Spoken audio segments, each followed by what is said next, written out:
So hi, Anne and Roger. Thank you for for this time for this interview. I'm wondering if you guys can say hi to the students in Asian countries and maybe introduce yourself a little bit. You want to go first? No, go ahead. Okay. Hi, Chia-Chi. This is really nice to be able to meet online. My name is Anne Hsu. In Taiwan, my students are more familiar with my name as Yaru. So I am finishing off my internship here, and in a few weeks I will have obtained my doctor degree, and so that's pretty exciting here. And I still am a clinical psychologist in Taiwan, licensed. And I will be getting my resident psychologist license here in the United States shortly. So I'm kind of in between Taipei or Taiwan and here in Utah, in the United States. I work for community mental health. That's the population that I see currently. And shortly I'll be joining a group practice focusing on a slightly different population. I am interested in populations with suicidality and schizoaffective. So the topic of trauma will be very relevant when we discuss that shortly. And this is Rodger. Hi, it's good to meet you online. I'm so grateful that we have the technology to be able to do this and to become colleagues the way we have. I'm Rodger. I am a academic psychologist. My Ph.D. is in clinical psychology, but I ended up at the university. And my professional experience is about 26 years in public safety. So I've worked as a police officer and as a firefighter. And a lot of that time was also as a teacher in those disciplines. So I've done a lot of teaching. My interest in trauma is really about resilience, looking at how public safety professionals go out and help people in their worst days on a regular basis. So where an individual might have one traffic accident in a 10 years or maybe in a lifetime, they have one traffic accident.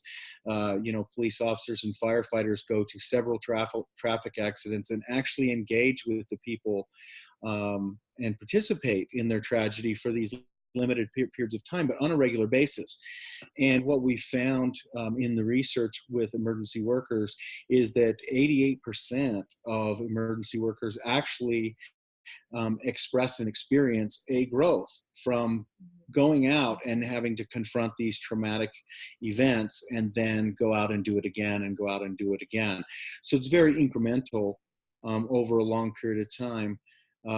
But also there's a concern that every once in a while we have responders that don't recover very well, or they suffer a burnout, or they suffer in some way from the trauma that makes them either lose their careers or have other kind of bad things happen. So that's what my interest is just finding out how we can build more resilience, not only for public safety people, but what can we learn from public safety people that we can then pass on to civilians and help them become more resilient. Definitely. Because before we start official recording, we're just talking about resilience building is not just a one-time event. You don't come for a one-day workshop and suddenly, ta-da, we all become resilient. It really requires years of body and mind training. Yes. Yeah. So much of it is a mindset. Mm-hmm. Yeah. Mm-hmm. I missed that part. So much of it is a mindset. Can you say more about that? The mindset of being more progress oriented. So you're constantly grounding to the now and looking at immediate steps to come, rather than, oh, this is the way I was before this incident occurred and I'm no longer that. I'm focusing on the either or of that. So I think it's very much progress oriented, the mindset that we need to develop in order for us to become more resilient to this thing we call life. Yeah, and especially Roger, you just mentioned, I think, the concept about post-traumatic stress growth. Mm-hmm, mm-hmm. in the public safety professionals. It just seems like people experience that and understand that in a deeper way. Most general public only see traumatic stress as something very negative. Yeah, and I think, well, the term resilience in English is an engineering term. And it really refers to, you know, a beam of a building or something being able to take a load and then go back to its original. And I think that, you know, in the ancient Chinese wisdom, we look at the piece of bamboo as something very resilient. It's flexible and yet strong. And early in my life, you know, I was exposed to martial arts and became interested in it and became a big fan of, you know, Bruce Lee. And so many of Bruce Lee's teachings were talking about how do you condition the body, how do you condition the mind, and how do you bring that together so that it is strong and flexible. Definitely, definitely.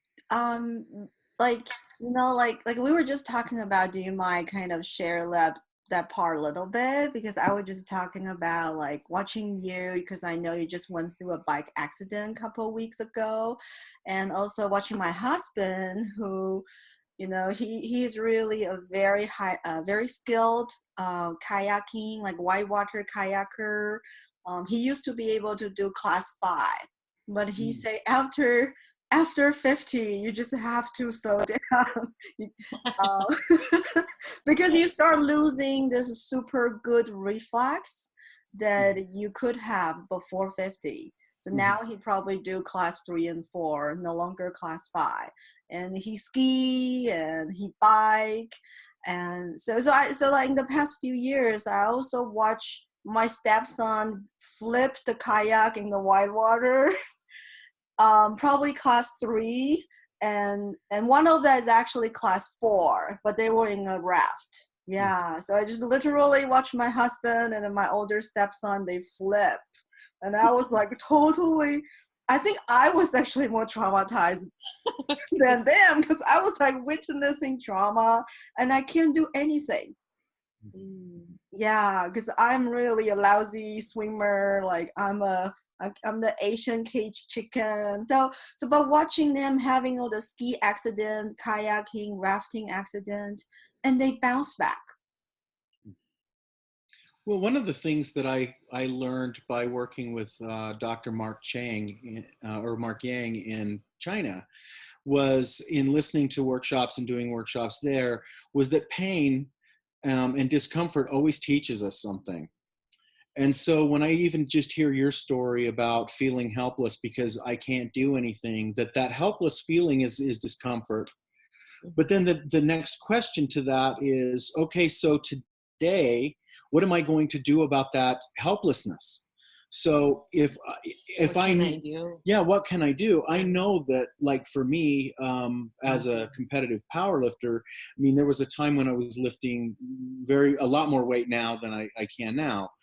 But I didn't do that the first day I went into the gymnasium. I did that over years and years and years of practice. And those years and years of practice made my body bigger and made my body stronger. But it was some sort of motivation about capability. It was a motivation of wanting to be more capable. And in fact, I can share a story with you. I was a security director for a period of time at a grocery store. And I had a fellow police officer of mine that worked under my leadership there that was on duty one night. We had a young 18-year-old boy that fell back in the warehouse room, fell a long distance, and had an impact to his head that killed him. And so, you know, the ambulance had to come and they brought the helicopter and they flew this young man out, and he didn't survive the fall. And I remember the officer came to me and he was very upset, and he said, you know, I think I want to become an emergency medical technician. I want to get that certification because I felt so helpless. I felt like I couldn't do anything to help him. And I said, well, what did you do? And he said, well, I got the medical kit and I put oxygen on him. And outside of that, I didn't know what else to do. And I said, well, actually what you did was the only appropriate medical care you could do, is just to put oxygen on the young man, because the boy needed a surgeon, and needed a surgeon very, very quickly, which was not possible with the distance. But what the officer learned from that was kind of how to reality check a little bit and think, well, the reality is the fall killed the boy, not his lack of expertise. And the other thing is that at the end of the day, when you've done all that you can do, you do have to accept a certain amount of limitation. But he was also intuitively saying, if my limitations in my medical knowledge or my medical abilities are no longer acceptable for me now because I've had this experience, then what can I do to actually gain that? And it's the same thing, physical capability. If you want to be stronger, you lift weights. If you want to run far, you need to run every day a little bit more and a little bit more. And I think that psychological resilience works the same way. It's just a matter of working on those things a little bit at a time and a little bit at a time so that it's manageable. And then over time, the capacity becomes greater to deal with, more intense load. Oh yeah, definitely.